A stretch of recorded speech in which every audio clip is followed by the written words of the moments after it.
Bienvenue à tous et ravi de vous retrouver. Vous le savez, la Cour pénale internationale a confirmé hier de manière définitive qu'elle jugera l'ancien président ivoirien Laurent Gbagbo pour crime contre l'humanité. La date d'ouverture du futur procès n'a pas encore été déterminée. Et ici à Abidjan, plusieurs tonnes de bois frauduleux issus du sciage à façon viennent d'être saisies par les services techniques des eaux et forêts. Le trafiquant a été mis aux arrêts et sera déféré devant les juridictions compétentes. Passé la phase de sensibilisation, cette arrestation marque le début de la répression contre tous les cas de fraude et de trafic illicite dans la filière bois que l'administration forestière va engager sur toute l'étendue du territoire national. On fait le point avec Thérèse Tapéoboué. C'est dans un entrepôt banalisé situé à Koumassi Campement que la marchandise frauduleuse a été saisie. Ces bois frauduleux stockés dans cet entrepôt étaient vendus par petites quantités. Estimé à un peu plus de 10 tonnes, ce chargement de bois issu du sciage à façon est composé de badi, de framiré, d'iroko, des essences nobles en voie de disparition.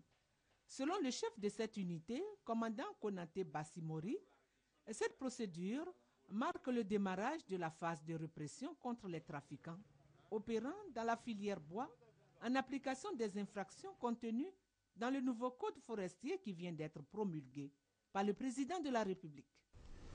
Cette saisie est un signal fort lancé à l'endroit de tous ceux qui exercent dans le domaine du bois. Le président de la République a signé un important décret pour mettre fin au sciage à façon.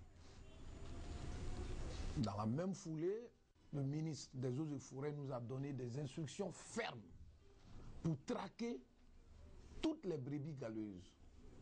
Et nous nous inscrivons dans ce processus. Sur la base du nouveau code forestier, l'administration forestière a ainsi décidé de traquer tous les revendeurs de bois qui, derrière leurs marchandises légales, se livrent à un important trafic de bois issu du sciage à façon.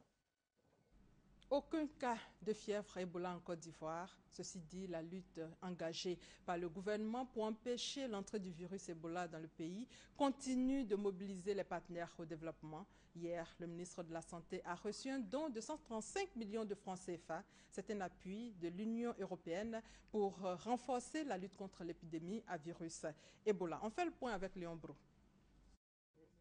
La ministre de la Santé et de la lutte contre le sida recevant un chèque de 135 millions de nos francs, c'est un appui de l'Union européenne au gouvernement pour passer de la phase préventive à la riposte au virus Ebola.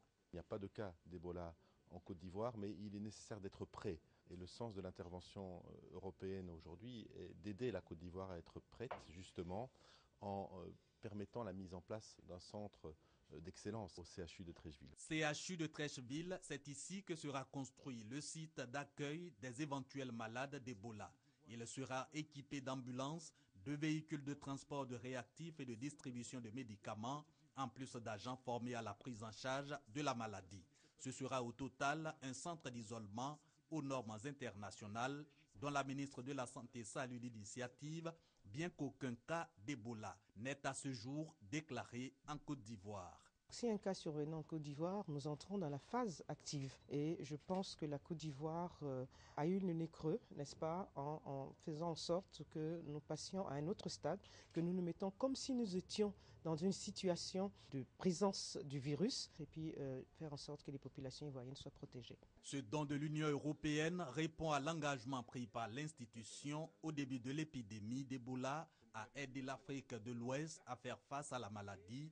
Une maladie qui mobilise également aux côtés du gouvernement ivoirien, selon la ministre de la Santé, l'expertise américaine et française notamment. Et puis, l'épidémie d'Ebola, distincte de celle qui frappe l'Afrique de l'Ouest, progresse dans le nord-ouest de la République démocratique du Congo. Le dernier bilan fait état de 37 décès. En Guinée, les autorités sanitaires ont annoncé le lancement d'un nouveau plan d'urgence sanitaire accéléré. Et puis pour être complet sur le sujet, Cuba va déployer 165 docteurs et infirmiers en Sierra Leone pendant 6 mois pour aider les autorités de ce pays à lutter contre l'épidémie d'Ebola. Cette reprise de l'audience dans le procès Pistorius ce matin en Afrique du Sud, le verdict est connu. Oscar Pistorius a été déclaré coupable d'homicide involontaire pour la mort de sa petite amie abattue de 4 balles chez lui en 2013. La juge l'accusant de négligence. Et c'est la fin de ce flash. Merci de votre fidélité. L'actualité revient à 13h.